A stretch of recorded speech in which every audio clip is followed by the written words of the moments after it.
All right, everyone, before you get started with your informative speeches, let's make sure your technology will be all set up and ready to go. Remember, a smooth tech setup can make all the difference in how your speech comes across. Here are 10 tips to ensure everything goes smoothly. Number one, test everything ahead of time. Take a moment to test your smartphone, your PowerPoint or Canva presentation, and the connection to the TV monitor. If you're not using a TV monitor and you are using your computer, please don't have it below you. Make sure that you get something like a desk and put it on some boxes, a box or some books, so that it's next to you, so that when you look at your presentation, if it's this way, it won't be as distracting as if you're looking down. So take consideration for these type of issues. If you do have a connection to the TV monitor, it's very crucial to make sure they're all working properly and connected correctly. And if you use your smartphone, make sure you have enough space to record. Silence the notifications. You want to put your phone in airplane mode so that your recording does not get interrupted. Number two, mind your lighting and your background. What's in front of you? What does the lighting look like? And what's in back of you? Check your surroundings. Make sure there's enough light and that your background looks neat and tidy. If you have a lot of stuff in your background, make sure your bed's made up. If you're shooting in your bedroom, make sure if you're shooting in your living room or den, you don't have bedroom slippers showing. You're wearing shoes. Don't just come in the presentation with socks on, even if it's just one person. Also, avoid sitting with your back to the window. It makes you look like you are in the witness protection plan because it makes you appear darker on camera, as if you don't have light on your face. Number three, position your smartphone wisely. Whether you are using a tripod or setting your phone on a stable surface, make sure it's positioned at eye level or slightly above. So if you're standing, you want that phone on a tripod at least eye level, if that can be done. A little lower isn't too bad, but mostly if it's eye level, it's going to give you a more flattering angle and it will make you look more engaging. And it's more important to see you and your gestures than your audience members. So you may not have an ideal setup in your room, but you'll usually be in your den, your living room, your kitchen, a classroom, where you can control some of the elements. So make sure to also shoot horizontal and not vertical, so that there are no black bars on either side of your shot. Do not have them shoot like this. Make sure that the camera is turned this way. Number four, consider your angle and your framing. Frame your shot to include yourself and your PowerPoint presentation on a TV monitor if that's what you're doing. And make sure you're centered and leave some space above your head so that it's in the frame. That's called headroom. Tip number five, check your microphone. You don't really need to use an external microphone for better audio quality if you're in a small room for this 4 to 5 minute speech.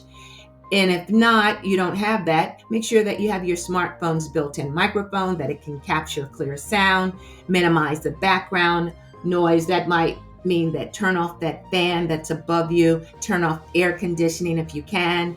If there is an ambulance coming past you, you can pause, wait for it to go by, and then continue. You want to own your stage and you don't have to worry. Some things you cannot control, like when my husband is doing his yard work and he decides to mow the lawn while I'm in the midst of a presentation. But that's another story, another tip.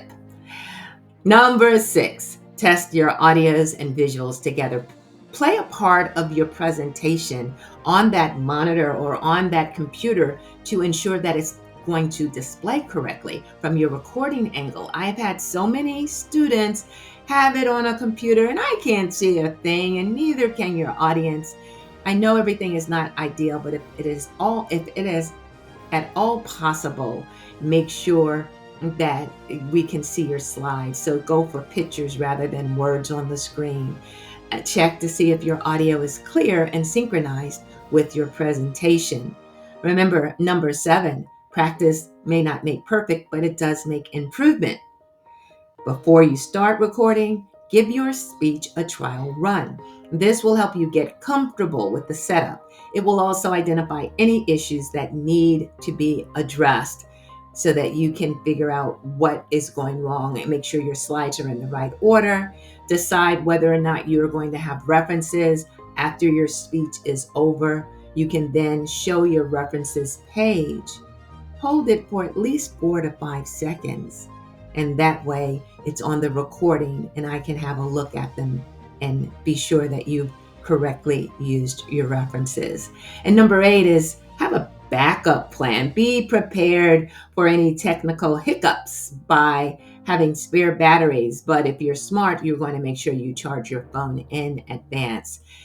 You could have chargers for your smartphone, but this is just a short shoot. All you need to do is make sure that your phone is charged and it has enough space to record 4 to 5 minutes. And keep a backup copy of your presentation on a USB drive just in case you need to change out your computer. You can also email the presentation, and that way someone can quickly download it. Number 9, practice, practice, practice your speech. Rehearse your speech multiple times. It ensures a smooth delivery and it builds confidence, and confidence builds competence. So you just want to take that breath, inhale through your nose, exhale through your mouth. Do that a few times if you've got those nervous butterflies or that racing heart. That inhaling and exhaling will tell your body, it's all right. We got this. There's no dangerous tiger in the lurks. It's just my family or just my friend who is in the audience. And number 10, you do want to prove that you have at least one audience member. Instead of swinging the camera around and then I look at them and then you swing the camera back and you have to set your shot up again, simply have at least one audience member walk across the room in front of the camera so that it's obvious that you have an individual watching your entire speech. And at the end of your speech, have them walk back into the shot so that I know that they are still there. And then you can turn the camera off. So that is all the tips that I have for today. I'm looking forward to seeing your presentations. And remember, you got this. I'm rooting for you. And this is something that you do have to do. You've got to do at least those 2 speeches to pass the course. And I'm sure that everything will go fine. If you have any issues and you want to do one quick rehearsal, let me know. If I'm available, I'll hop on Zoom with you. So that's all I have. Remember those 10 tips to help ensure that your speech goes well. And I'll see you next time.